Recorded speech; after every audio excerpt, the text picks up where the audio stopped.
मित्रांनो, रस्त्यावर सापडलेली वस्तू किती घातक ठरू शकते हे आपण स्वप्नात पण विचार करू शकत नाही. असंच एकदा एका 5 वर्षाच्या मुलाला रोडवर एक वस्तू सापडते आणि ती वस्तू कुणाला न सांगता तो घरी घेऊन येतो.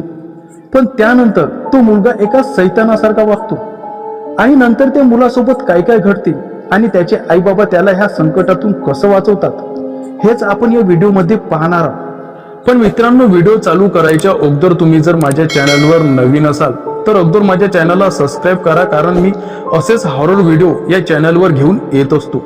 चला तर मग आपण या हॉरर व्हिडिओला सुरुवात करू. आकाश नेहमीप्रमाणे शाळेत पोहोचला होता आणि आपल्या मित्रांना भेटल्यावर शाळेच्या वातावरणात गुंग झाला. आता शाळा सुटायची वेळ झाली होती आणि आकाश आपल्या आईची वाट पाहत शाळेच्या गेट जवळ उभा होता.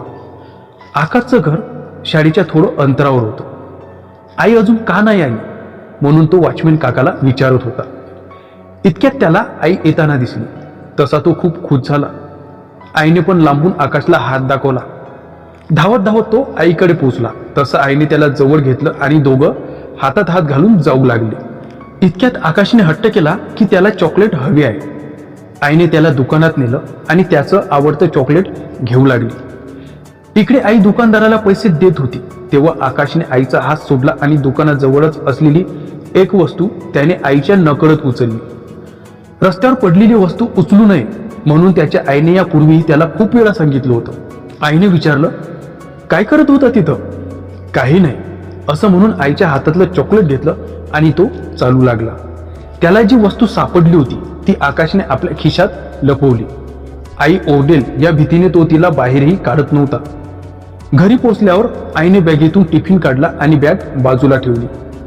आई किचनमध्ये गेल्यावर त्याने हळूच ती वस्तू बाहेर काढली आणि तो मजेने त्याकडे पाहू लागला. इतक्यात किचनमधून त्याला आईचा आवाज आला. तसंच आकाशने आईच्या भीतीने ती वस्तू स्वतःच्या बॅगमध्ये लपवली, कारण ती वस्तू त्याला खूपच आवडली होती.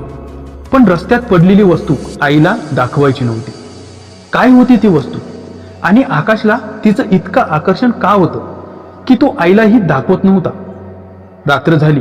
आकाशचे बाबा आले. जेवण झालं आणि झोपायची वेळ झाली. आई बाबा सोबत आकाश झोपला होता पण त्याला झोप येत नव्हती. आकाशला रस्त्यात भेटलेलं ते खेळणं खूपच आवडलं होतं. सारखं ते हातात घेऊन पाहायची त्याची इच्छा होत होती. आई बाबा आणि आकाश बेडवर झोपले होते. रात्रीचे 3 वाजले होते. पण आकाशला अचानक जाग आली. त्याने आपले डोळे हळूच उघडले पण त्याला त्या अंधारात कशाचा तरी आवाज येत होता. आकाश बेडवर उठून बसला. त्याचे आई बाबा झोपले होते. त्याने इकडे तिकडे पाहिलं पण अंधारात काहीच दिसत नव्हतं. त्याने अजून त्या आवाजाचा कानोसा घेतला तर तो आवाज त्याच्या बॅगमधून येत होता. तसंच आकाशला खेळण्याची आठवण झाली. तो गालातल्या गालात हसला आणि त्याने रूममध्ये अटकवलेल्या स्कूल बॅगकडे पाहिलं तर त्या बॅगमधून त्याचं खेळणं बाहेर यायचा प्रयत्न करत होता.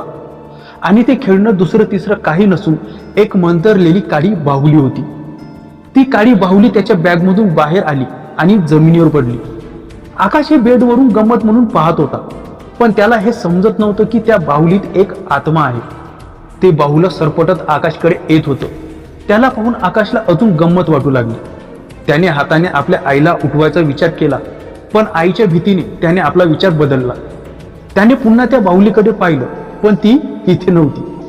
पण अचानक त्या काळी बाहुलीने त्याच्या अंगावर उडी मारली आणि सगळा खेळ बदलला. आकाश भीतीने जोरात ओरडला.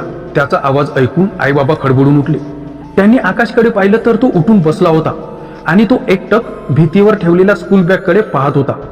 आईने त्याला खूप विचारण्याचा प्रयत्न केला पण तो चूप बसला होता आणि काहीच बोलत नव्हता. बाळा, काय झालं सांग, आई आकाशला विचारत होती. बाबाही त्याला विचारायचा प्रयत्न करत होते पण तो काहीच बोलत नव्हता. आणि अचानक त्याने आईच्या हाताचा चावा घेतला आणि तो हातपाय आपटू लागला आणि आरडा ओरड करत तो बेडवर हिंसकपणे वागू लागला. हे पाहून आकाशची आई घाबरली, कारण आकाश आता नॉर्मल वाटत नव्हता. तो उठला आणि दरवाजाकडे जाऊ लागला. आई बाबांना काही समजत नव्हतं की आकाश असा का वागत आहे. आई बाबा त्याला आवरण्याचा प्रयत्न करत होते पण तो कोणालाही आवरत नव्हता. लहान आकाश आता हिंसक पुरुषाप्रमाणे वागू लागला. त्याने भिंतीवर लटकवलेली आपली स्कूल बॅग घेतली आणि तो घराबाहेर जासाठी जनावरासारखा गुरगुरू लागला. बाबांनी आकाशला अडवलं आणि आकाश सोबत ते झटापटा करू लागले. पण आकाशने एक जोराचा धक्का त्याच्या बाबाला दिला ज्या धक्क्याने ते बाजूच्या भिंतीवर जाऊन आपटले. आकाशचं हे रूप पाहून त्याचे बाबा घाबरले. त्याच्या डोळ्यात त्यांना सैतानाचं रूप दिसत होतं. त्यांच्या लक्षात आलं की आता आपला आकाश राहिला नाही, तो एका सैतानाच्या ताब्यात आहे. पण त्यांनी हिंमत सोडली नाही. आकाश आईलाही जवळ येऊ देत नव्हता. आकाश आता दरवाजा उघडण्याचा प्रयत्न करत होता. मला जाऊ दे, मला कशाला आणलं इथे, असा तो वेगळ्याच आवाजात बोलत होता. त्या दृष्ट आत्म्याने आकाशला ताब्यात घेतलं होतं. आपल्या मुलाला वाचवासाठी त्याच्या बाबांनी आकाशवर धाव घेतली. पण त्या सैतानापुढे त्यांचं काही चाललं नाही. त्याने परत त्यांना ढकललं, पण या झटपटीत त्याची बॅग खेचली गेली आणि त्या बॅगेतून ती काडी बाहुली बाहेर पडली. हे पाहताच आकाशचे आई वडील घाबरले. पण त्यातला सैतान तर आकाशमध्ये होता. तसंच आकाशच्या बाबांनी आईला इशारा केला. आपल्या चिमुकल्या आकाशच्या देहाशी एकरूप झालेल्या सैतानाशी ते लढत होते आणि दरवाजात उभे होते. काही झालं तरी आकाशला बाहेर जाऊ द्यायचं नाही हे त्यांनी मनाशी पक्क केलं होतं. त्या सैतानाने आपली शक्ती वापरायच्या आत त्याला आकाशच्या देहातून बाहेर काढायचं होतं. तो हिंसकपणे आकाशच्या बाबांवर हल्ला करत होता. पण ते काही केल्या त्या दृष्ट आत्म्यापुढे नमले नाही. पण अचानक आकाश शांत झाला. सैतान कसा कमजोर झाला, काय झालं हे आकाशच्या बाबांना कळत नव्हतं. तेवढ्यात घरातून जडल्याचा वास आला. आकाशच्या आईने तो बाहुला जाळला होता. इकडे आकाश बेशुद्ध झाला आणि जमिनीवर पडला. आणि तेवढ्यात आकाशच्या अंगातून एका काळ्या माणसाच्या आकाराची आकृती उभी राहिली. आकाशच्या बाबांनी दरवाजा उघडला आणि जोरात हवा त्याच्या बाजूने गेला आणि दरवाजाच्या बाहेर पडला. दरवाजा धाडकन आपटला आणि बंद झाला आणि सगळं शांत झालं. थोड्याच वेळात आकाश शुद्धीवर आला. त्याने आपले लहान डोळे उघडले. आई बाबा त्याच्या जवळच होते. तो त्यांच्याकडे पाहून हसला. तसं दोघांच्याही जीवात जीव आला. तर मित्रांनो, अशा तऱ्हेने ह्या कथेचा शेवट झाला आणि त्याच्या आईबाबांनी आपल्या आकाशचा अशा तऱ्हेने जीव वाचवला. तर मित्रांनो, तुम्हाला ही स्टोरी कशी वाटली मला कमेंट करून नक्की सांगा.